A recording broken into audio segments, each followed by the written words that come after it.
రాజంపేట పట్టణంలో రోడ్లపై కూరగాయల మార్కెట్ ఏర్పాటు చేయాలన్న ప్రజల డిమాండ్ రోజురోజుకు పెరుగుతోంది.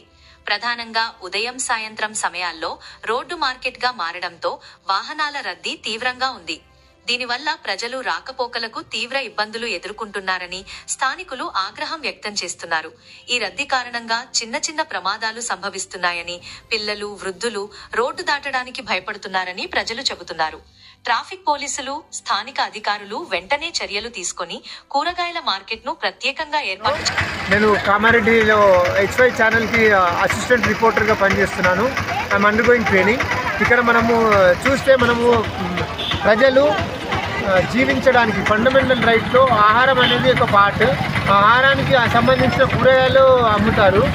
కరెక్ట్గా కూరగాయలు కొంటాము, అమ్మేస్తాము, వంట చేసుకుంటాము. కానీ మనం ఇక్కడ రాజంపేటలో చూసినట్టయితే ప్రభుత్వం ఎన్నో పథకాలు తీసుకొస్తున్నది అంటున్నారు, స్కీములు తీసుకొస్తున్నాం అంటున్నారు కదా.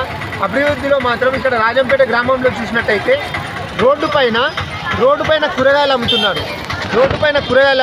అక్కడ చిన్న పిల్లలు కూడా స్వయం ఉపాధి కింద కూరగాయలు అమ్ముతున్నారు.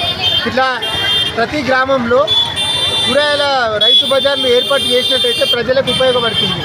చిన్న పిల్లలు స్కూల్కి వెళ్ళే ముందు, స్కూల్కి వచ్చినాక కూడా కూరగాయలు అమ్ముకొని స్వయంగా ఉపాధి